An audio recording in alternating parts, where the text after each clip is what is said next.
This video is about understanding plyometrics and how to use the technology of plyometrics to increase your vertical jump and increase your quickness. Most people are doing plyometrics incorrectly. Why is it that they don't understand the correct way to do it? First, it's not easy to understand. If you go out and do research, you're going to run into a lot of jargon and a lot of, difficult to understand language. It's going to make it hard for you to understand how to correctly implement plyometric training. Above that, research is still being done to understand the effects of plyometric exercises. However, aside from all that, I really don't understand why 97% of people out there are doing plyometrics incorrectly. One thing is certain, plyometrics will dramatically increase your explosion potential and your vertical jump and your quickness. One thing's also sure is that research has proven that plyos mixed with resistance training produces optimal results. So either technique isolated, plyos or resistance/weight training, is not going to be near as effective as they will be combined. So plyos done incorrectly will not yield good results, but together this complex training is the best possible results your training can produce. Okay, we've got some pictures to help us understand how this works and how to use it in our training. By the end of this, you should have a clear idea of how to improve your training. Excuse my depictions of the leg, I know they're not the best. This is the thigh, this is the calf, and this is the foot. And this is what we're going to be using throughout this little tutorial. Now if you'll notice, when it extends, this is what makes you jump. When your calf, your thigh, when it all extends, your skeletal system extends, that's when you're going to be exploding upwards. Here's what you need to know about your muscles and your bones. Your muscles are not rubber bands, but your muscles do have elastic qualities. So bones are like simple levers, and your muscles can briefly store elasticity. So notice here, imagine that as a rubber band. When that shortens, your foot is driven downwards and you explode upwards. Talk about muscle loading and exploding. Now before we start, I want to, in this one slide, I have shown the complementing muscle. So that's the one in yellow. I'm not going to show that muscle throughout the other slides, but it's important to understand that that muscle inversely affects the explosion. So when this muscle shortens, calf muscle shortens, the anterior tibialis is going to lengthen, and vice versa. Okay? You load the muscle when the toe is pointed upwards. This muscle is stretched and lengthened, and there's elastic tension there. And when you contract this muscle or shorten it, and it points the toe downwards, then there's a snap back, and the elastic quality is used. You can see the animation here. This load and explode process is not only taking place in the calf and foot, it's taking place all over the body. And so correct plyometrics use this load and explode process to maximize the effect of the technique. One other variable, it's load, amortization, and explode.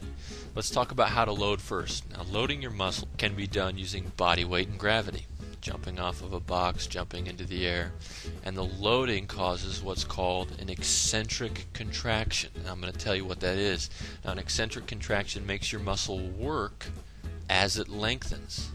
So think about pushing your hand with your other hand and making your arm extend, but you're forcing your hand against it, so it's making your bicep work, but your bicep muscle is still lengthening. Look at this slide. Now the arrow represents a force pushing against your toe, and that force is wanting to extend or lengthen the calf muscle. But imagine that you're pushing your toe against that force, so the calf is struggling against that force of weight, yet the muscle is still lengthening. So the muscle is attempting to contract, but it's still lengthening. Okay. Amortization is the moment in between lengthening of the muscle and shortening, otherwise known as the moment between an eccentric contraction and a concentric contraction. Now amortization is a French word, it has French roots, and amortisseur in French is a shock for your car. So that's kind of the moment where your body is absorbing the shock and then exploding. So amortization is really the number one reason for incorrect plyometrics, and this is really the key to effective plyometric workouts. Okay, amortization, the key to effective plyos. First key is the amortization must be as short as possible in order to utilize the stored elasticity of the muscle. So that elasticity, that is the tension of the Lincoln muscle, is not going to stay there for a very long time and must be released as soon as possible. So the second key is that the amortization must be followed by an intense contraction to reap full benefit of the neurological conditioning. You see, when that snap back of the elasticity is combined with the contraction, your muscle is now having more stress on it, which is a good thing, and is moving faster than it could if it was just being contracted alone. A lot of common errors with amortization. Pacing, or too many reps. Now when you pace the exercise, you're going to lower the intensity, and consequently you're going to lower or even eliminate the effectiveness of the drill. Some people put an extra bounce in there. I've seen so-called gurus showing how to do plyometric exercises, but instead of load, amortization, explode, it ends up being more load, little tiny hop, then explode, and that's not going to be effective. Here's what your leg looks like before the loading process.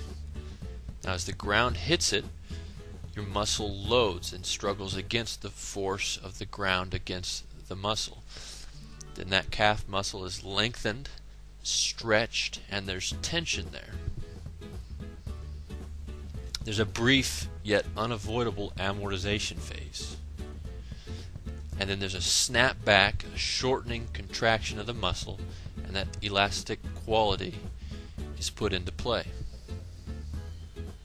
And then you're propelled upward. Okay, the keys again. You must explode at full intensity. You've loaded it. There's going to be that unavoidable amortization phase, and then you must explode at full intensity. The explosion combined with the release or the snapback of the stored elasticity allows your muscles to train in a quicker environment than it could possibly train in. So that contraction being initiated while the muscle is loading or lengthening, it puts additional stress on the muscle. So you're basically struggling against a muscle that is lengthening and trying to contract it at the same time.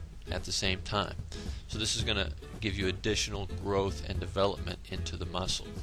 A sum up of an effective plyo is going to be a proper load. You've got to have a loading time, and that load is usually going to be done with gravity. Never attempt to do weighted plyometrics unless you're very experienced. So the brevity of the amortization phase is also extremely important. You need to try and eliminate that pause, although it's impossible to completely eliminate it. It's just the laws of physics. And also the intensity of the following contraction is going to determine how effective your plyometric is. Keep your reps below 15. I usually keep my reps somewhere between 8 and 12, and 2 to 4 sets per exercise. You don't want to do more than 12 to 15 sets per session. And you absolutely need to give yourself proper recovery to ensure that you don't burn yourself out. Every time you break down that muscle, it has to be followed by an equal and opposite build-up phase. And if it's not completely built back up, you're just continuing to deteriorate that muscle without strengthening it. So you also need to couple the plyometric training with correct resistance training to reap the full benefit. Here's some results in conclusion. Correct plyos result in stronger muscles that twitch much faster. So you're going to be jumping higher and running faster. You're training your muscles in an environment that they can twitch faster than ever before, and you're training them to twitch that fast after the plyo. It's a new environment for your muscles to train in. Now, incorrect plyos result in lack of results and frustration. So plyos are effective. Resistance training is also effective, but plyos plus resistance training or complex training is the most effective training technique.